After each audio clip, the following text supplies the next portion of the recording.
اللہ الرحمن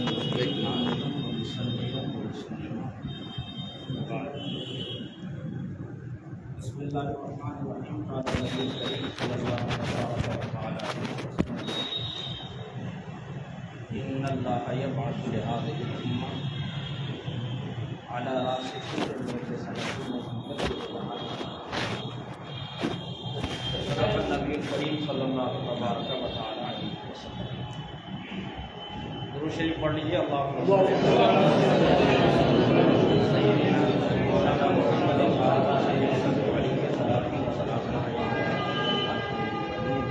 صلی اللہ تبارک و تعالی علیہ وسلم۔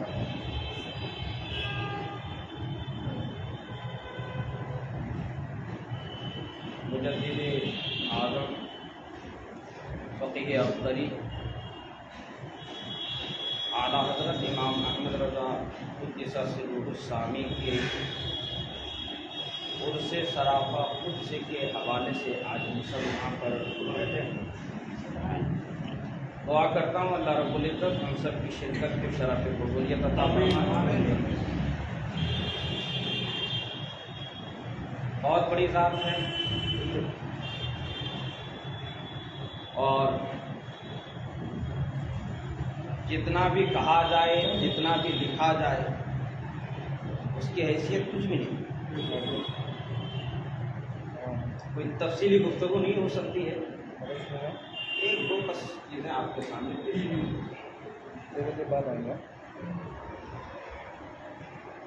10 شوال المکرم 1272 ہجری محلہ چسولی میں ایک بہت ہی بڑے علمی اور دیندار گھرانے میں آپ کی ولادت باسعادت ہوئی۔ اعلیٰ حضرت علیہ الرحمۃ والرضوان جب 6 سال کی عمر شریف میں پہنچے، مسجد کے گیٹ سے باہر تشریف لائے،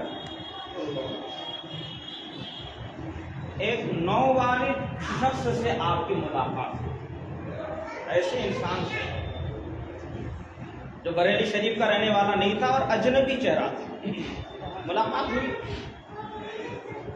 تقریباً 1 سے 1.5 گھنٹہ تک 6 سال کی عمر میں اعلیٰ حضرت رحمۃ اللہ تعالیٰ علیہ نے اس نووالد شخص سے عربی زبان میں، اور وہ بھی فصیح و بلیغ عربی زبان میں گفتگو۔ 8 سال کی جب آپ کی عمر شریف ہوئی تو درس نظامی میں داخل نصاب عربی قواعد کی مشہور و معروف کتاب ہدایت النحو کی آپ نے عربی زبان میں شرح کی۔ 10 سال کی جب عمر شریف ہوئی، اصول فقہ کی بہت ہی معرفت الآراء ادب اور اہم کتاب مسلم الثبوت کی عربی زبان میں شرح ہے۔ وہ شرح بڑی وسیع ہے اور مفصل شرح ہے۔ 13 سال 5 ماہ 10 دن کی جب عمر شریف ہوئی، جتنے بھی رائج علوم تھے، علوم عقلیہ و نقلیہ، مدارس، اسکولز، کالجز، یونیورسٹیز میں جو علوم پڑھائے جاتے تھے اس دور میں، ان تمام علوم پر کامل دسترس اور مہارت حاصل کرنے کے بعد اس مختصر سی عمر میں مسند افتاء پر متمکن ہوئے۔ میں تو سمجھتا ہوں اعلیٰ حضرت رحمۃ اللہ علیہ کے وصال کیے ہوئے یہ شاید 105واں عرس تھا، 105 سال ہو چکے جب آپ ظاہری حیات کے ساتھ تھے دنیا میں۔ اسی وقت سے آپ کے اوصاف و خصائل لکھے جا رہے ہیں، اور اس وقت سے لے کر کے اس وقت تک آپ کی حیات طیبہ کا کوئی بھی گوشہ آج تک کامل نہیں ہو سکتا۔ آپ کی زندگی کے جس گوشے پر، آپ کی زندگی کے جس شعبے پر، اور آپ کی جس صلاحیت اور جس مہارت کے حوالے سے جتنے علماء لکھ رہے ہیں، پڑھ رہے ہیں، بول رہے ہیں، منظوم کے انداز میں، منصور کے انداز میں، جیسے بھی ہو، مگر ہر گوشہ اور ہر شعبہ آج بھی ویسے ہی تشنا لگ رہا ہے جیسے اول میں تشنا لگا۔ بس کیوں کہہ لیجئے کہ ملک سخن کی شاہی تم کو رضا مسلم، جس سمت آ گئے ہو سکے بیٹھا۔ کیا کہیں گے اس ذات کی بات؟ کیا ترانے گائیں گے اس ذات؟ کیا نغمہ سنجی کریں گے اس ذات کی؟ کیا اوصاف بیان کریں گے اس ذات کی؟ کیا خوبیاں بیان کریں گے اس ذات کی؟ سب ہیچ ہے، سب کیا کہنے بابا۔ بلکہ یوں سنیے، ظاہری علوم کو تو چھوڑیے، صفائے قلب کی وجہ سے اس رتبہ عالی پر اعلیٰ حضرت کی ذات پہنچی ہوئی تھی کہ اعلیٰ حضرت کو اللہ رب العزت نے غیب کا بھی علم عطا فرمایا۔ اور یہ اہل سنت و جماعت کا عقیدہ ہے کہ بعض جزیات غیب کا علم اللہ نے اولیاء کو بھی عطا فرمایا۔ یہ ہمارا عقیدہ ہے۔ تفصیل میں نہ جا کر کے ایک چھوٹی سی بات بتا رہا ہوں، اس لیے یاد رکھیے۔ ایک ہے علم الاعداد۔ اعلیٰ حضرت کو اس علم میں بڑی مہارت، ہر فن میں مہارت ہے، اور اس میں تو بلا کی مہارت تھی اعلیٰ۔ علم الاعداد، ہمارے جو بھائی تعویذ گنڈے کا کام کرتے ہیں تو تھوڑا تھوڑا سہارا لیتے ہیں۔ وہ جو حروف تہجی ہیں، ابجد، حوض، بھکتی کہہ کر کے اخیر میں بغدادی قاعدہ کے اخیر میں ہر حرف کا نمبر اور اس کا عدد وہاں لکھ دیا گیا۔ الف کا اتنا، با کا اتنا، تا کا اتنا، سا کا اتنا، سب لکھ دیا گیا۔ اور اعلیٰ حضرت رحمت اللہ تعالیٰ علیہ علم الاعداد میں مہارت کی بنیاد پر تاریخی نام رکھنے میں بڑے ماہر ہیں۔ بلکہ آپ کی جتنی تصنیفات ہیں، ان تصنیفات میں یوں سمجھیے کہ 98% تصنیفات وہ ہیں جن کے تاریخی نام ہیں۔ مجھے ایک چھوٹی سی بات یاد آ رہی ہے اس علم الاعداد کے حوالے سے۔ بریلی شریف میں رافضیوں نے، ہم لوگ تو شیعہ کہتے ہیں، شیعہ نہیں کہنا چاہیے، شیعہ کہنے سے ان کا سینہ 56 انچ کا ہو جاتا ہے، وہ خوش ہو جاتے ہیں، ان کو رافضی کہتے ہیں۔ شیعہ کا ایک معنی ہوتا ہے محب اہل بیت، اور جب آپ شیعہ کہیں گے وہ تو سوچے گا مجھے تو محب اہل بیت کہا جا رہا ہے، تو سینہ تو 56 انچ کا ہوگا ہی۔ اور جب آپ انہیں رافضی کہیں گے تو رافضی کا معنی ہوتا ہے الخارج من الدین، دین سے باہر، پھر وہ نشتر کی طرح ان کو لگتا ہے، تو اس لیے ان کو رافضی کہنا چاہیے۔ اس زمانے کے کچھ رافضیوں نے ایک مسجد بنوائی اور اعلیٰ حضرت کی بارگاہ میں حاضری دی کہ حضرت آپ کو تو علم الاعداد میں بڑی مہارت، ہم لوگوں نے ایک مسجد بنائی ہے، اس مسجد کا ایک تاریخی نام دے دیجیے۔ اعلیٰ حضرت نے فرمایا ٹھیک ہے، تاریخی نام دے رہا ہوں۔ تاریخی نام دی اعلیٰ حضرت رحمت اللہ تعالیٰ۔ اچھا، جو تاریخی نام اعلیٰ حضرت نے دیا، نام تھوڑا سا لمبا تھا، مگر اس نام میں لفظ رافضی بھی استعمال ہے۔ کیا بات ہے، لفظ رافضی بھی استعمال ہے، مگر کرتا کیا، رافضی کا بھی استعمال ہے اور تاریخی بھی ہے۔ جو عادات چاہیے جوڑ کر کے نکالا جا رہا ہے تو عدد بھی ہے۔ اب مجبوری میں کیا کرتا، بس لیا نام لے کر کے چلا۔ اب وہاں جا کر کے غور کر رہا ہے، یار ایسا نام دیا جس میں ہم لوگ کو بالکل دین سے باہر نہیں ہوتا دیا ہے، یہ نام تو مسجد کے اوپر کندھا بھی نہیں کرا سکتے ہیں۔ لوگوں نے مشورہ کیا کہ حضرت ایسا کرتے ہیں، 2-4 لوگ پھر جاتے ہیں اور اعلیٰ حضرت سے کہتے ہیں نام تو ٹھیک ہی ہے مگر سب کو پسند نہیں آ رہا، تو دوسرا نام دے دیا۔ ظاہر سی بات ہے، چونکہ وہ سن بھی نکال رہا ہے، وہ عادات بھی نکال رہے ہیں، ایک مرتبہ نکال دیا، بار بار تھوڑی نکال پائے گا، تو دوبارہ اعلیٰ حضرت کی بارگاہ میں کہا حضور وہ نام سب کو پسند نہیں آ رہا، بدل دیجیے اس کو۔ اعلیٰ حضرت نے قلم اٹھایا اور دوبارہ پھر دوسرا نام دیا، عدد بھی نکالا، اس میں بھی لفظ رافضی استعمال، اس میں بھی لفظ رافضی استعمال، نام تبدیل کر دیا مگر رافضی ضرور استعمال، وہ لے کے گیا۔ اس طرح سے ایک روایت میں ہے تقریباً 6 بار وہ لوگ آئے بدلوانے کے، اور ہر بار اعلیٰ حضرت بدلے، اور ہر بار الگ الگ نام دے کر کے ہر بار اعلیٰ حضرت نے رافضی کا لفظ استعمال کیا۔ یہ مہارت تھی مجدد اعظم کو علم الاعداد کے حوالے سے۔ فتاوی رضویہ 12ویں جلد کے اندر ہے ابو بکر، عمر اور عثمان، ان تینوں نام کے عدد جوڑنے سے 1201 ہوتے ہیں، اور رافضیوں نے اس کا عدد نکالا تو 1202 نکالا۔ اور قرآن شریف میں ایک آیت ہے وَإِنَّا مِنَ الْمُجْرِمِينَ مُنْتَقِمُونَ، یعنی ہم مجرموں سے، گناہگاروں سے قیامت کے دن بدلہ لیں گے، اللہ فرماتا ہے۔ اس آیت کے جب اعداد نکالے رافضیوں نے تو 1202، اور ابو بکر، عمر اور عثمان کے جب اعداد نکالے وہ بھی 1202۔ اب اس آیت کو رافضیوں نے ان خلفائے ثلاثہ پر فٹ کر دیا اور کہہ دیا کہ اس آیت کے اعداد بھی 1202 ہیں اور ان کے بھی اعداد 1202 ہیں، تو لگتا ہے معاذ اللہ یہ تینوں مجرم ہیں اور ان کا کل قیامت کے دن محاسبہ ہوگا۔ معاذ اللہ، 1000 بار معاذ اللہ۔ اعلیٰ حضرت رحمۃ اللہ علیہ کی بارگاہ میں یہی سوال پہنچا تو سب سے پہلے اعلیٰ حضرت نے تحقیقی جواب کیا دیا؟ فرمایا ان کو عثمان لکھنا ہی نہیں آتا، فرمایا ان کو عثمان لکھنا ہی نہیں آتا ہے، اس نے عثمان کے میں میم کے بعد الف استعمال کیا، جبکہ عربی جو صحیح رسم الخط یہ ہے کہ میم کے اوپر کھڑا زبر لگے گا، وہاں پر میم کے بعد الف نہیں لکھا جائے گا، اور جب الف ہٹا دیں گے تو ایک عدد گھٹ جائے گا، اور جب ایک عدد گھٹ جائے گا تو وہ 1201 ہوگا، تو آیت کسی اور کے بارے میں ہے اور وہ یہاں لا کر کے چسپا کر دیں، یہ تو کچھ نہیں۔ اس کے بعد دیکھ اعلیٰ حضرت رحمۃ اللہ تعالی علیہ اس کے بعد تقریباً 4 سے 5 مثالیں دی، 5 آیتیں پیش فرمائی اور ہر آیت کے الگ الگ عدد نکالے، اور پھر رافضی فرقے کے جو بڑے بڑے علماء ہیں ان کے ناموں کے عدد نکالے اور ان مولویوں کے ناموں کے عدد کو ان آیتوں سے سیٹ کر کے بتائے کہ دیکھو یہ آیت ہے تمہارے مولویوں کے بارے میں۔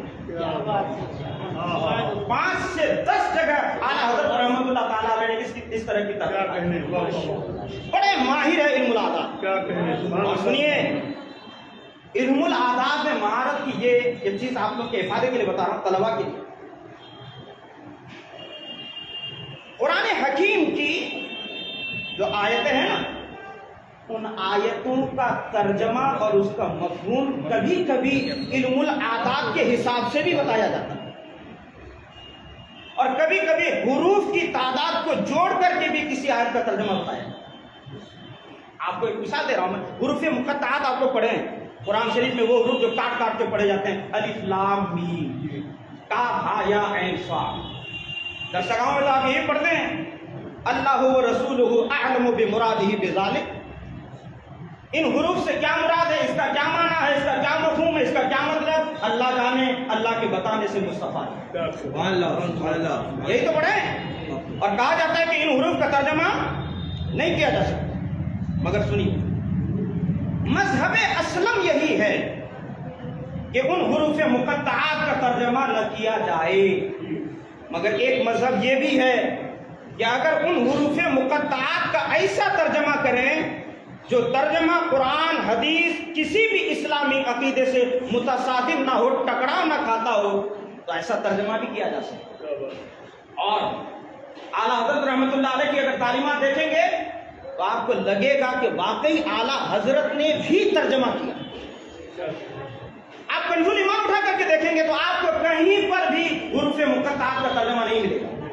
الف لام میم کا ترجمہ اعلیٰ حضرت نے کیا ہی نہیں، الف لام را کا ترجمہ اعلیٰ حضرت نے کیا ہی نہیں، کاف ہا یا عین صاد کا ترجمہ کیا ہی نہیں، مگر دوسرے مقام پر دیکھیں گے تو لگے گا واقعی اعلیٰ حضرت نے حروف مقطعات کا بھی ترجمہ کیا۔ سنیے شیخ، اعلیٰ حضرت فرماتے ہیں کاف گیسو ہا دہن یا ابرو آنکھیں عین صاد، کاف ہا یا عین صاد ان کا ہے چہرہ نور کا۔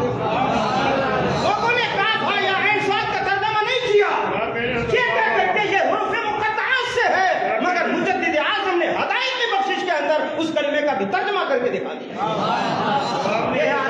نعرہ تکبیر، نعرہ رسالت، عشق محبت،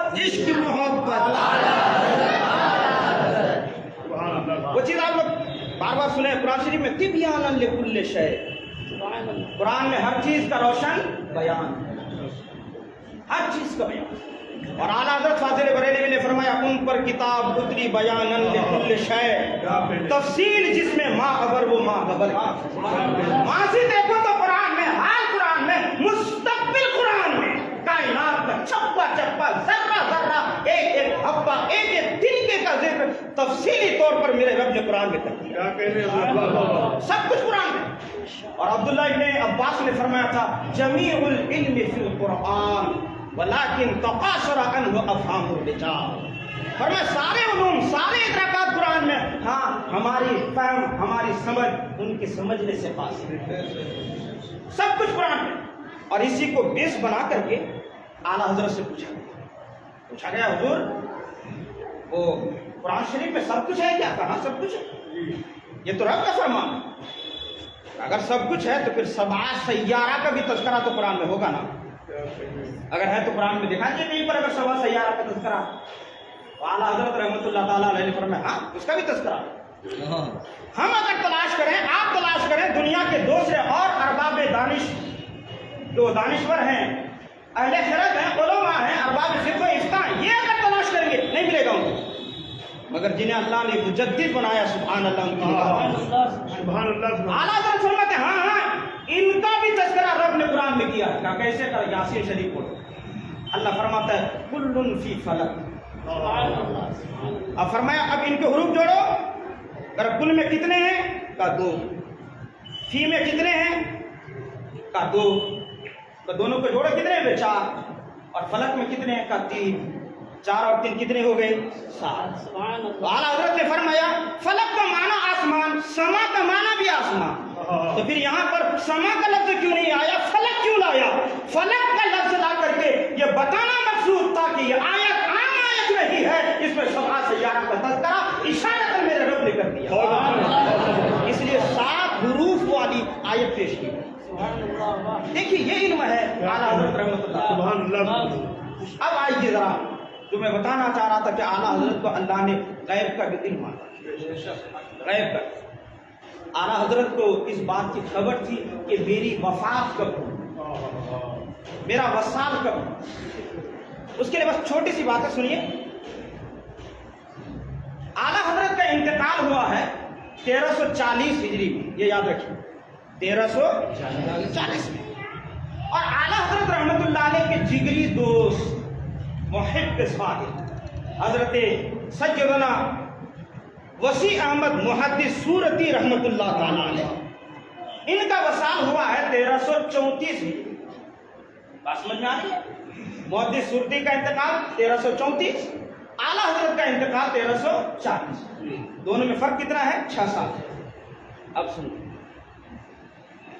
جب محدث سورتی رحمۃ اللہ علیہ کا وصال ہوا تو چونکہ اعلیٰ حضرت کی وہ عادت کریمہ تھی، علم العادات کے ذریعے سے کسی کے بارے میں پتہ لگا، تو جب وسیع احمد محدث سورتی کا انتقال ہوا تو اعلیٰ حضرت قرآن شریف کی کچھ آیتوں میں غور کرنے لگے کہ میرے دوست کا انتقال 1334 میں ہوا ہے، ذرا دیکھوں کسی آیت کا عدد 1334 نکل تو نہیں رہا، اور جب تلاش کرنے لگے تو پہلی نظر میں جو پہنچی سبحان اللہ، یطاف علیہم بآنیۃ من فضۃ واکواب، یہ قرآن کی آیت، اور یہ آیت جنتیوں کے بارے میں، یعنی اس آیت میں یہ مفہوم پیش کیا گیا ہے کہ جنتیوں کی شان یہ ہوگی کہ چاندی کے پیالے اور چاندی کے برتن میں کھانا پینا، اس طرح مشروبات معقولات رکھ کر کے جنتیوں پر پھیرے لگائے، یہ آیت جنتیوں کے بارے میں۔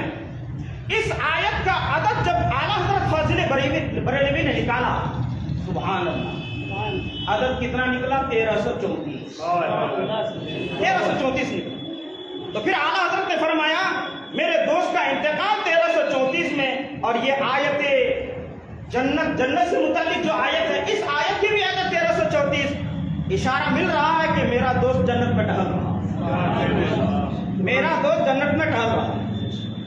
اب اعلیٰ حضرت کے جو تلامذہ تھے، آپ کے جو خلفاء تھے، اور آپ کے مجلس میں جو احباب آپ کے رہتے تھے، وہ ہم لوگ کی طرح نہیں کہ جو بھی کہا جی آپ نے کہہ دیا نا سب ٹھیک ہے، ہر بات پہ بس سر ہلانا، یہ ان کا مشغلہ نہیں تھا۔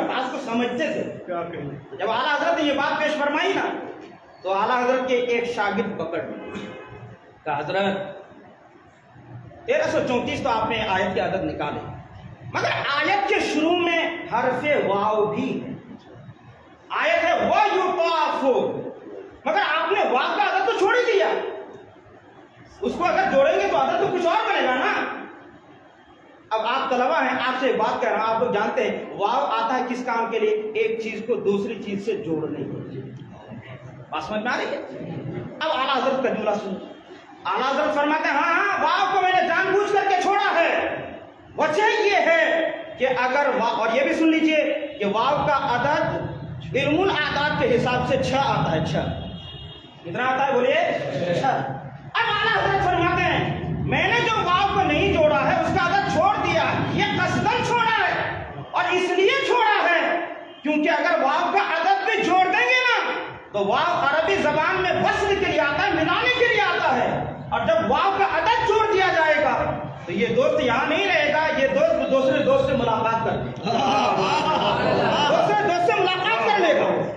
لوگوں نے سو فلسفہ سمجھا نہیں. کیا مطلب حضرت فرمایا واو کو اگر جوڑ دو گے تو پھر 1340 بنے. کیا کہیں اور جب 1340 بنیں گے تو تمہیں سمجھ میں آ جائے گا 1340 میں کہ میں یہ بات کیوں کہہ رہا ہوں. کیا کہیں اور وہی ہوا کہ 1340 میں اعلیٰ حضرت کی وفات, اور آپ نے وفات کی خبر اسی وقت عطا فرما دی تھی کہ میں واو اس لیے ترک کرتا ہوں.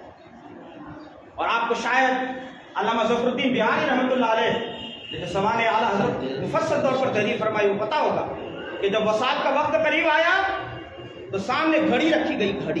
کیا بات گھڑی رکھی گئی اور بالکل اعلیٰ حضرت رحمۃ اللہ علیہ نے پہلے سے فرما دیا میرے گھر کی چہار دیواری کے اندر تلاش کر لو, کہیں کتا وتا تو نہیں ہے, اگر ہے تو باہر کرو. کوئی اگر حیض و نفاس کی حالت میں کوئی خاتون ہے تھوڑی دیر کے لیے باہر تشریف لے جائے, پھر بعد میں آ جائے.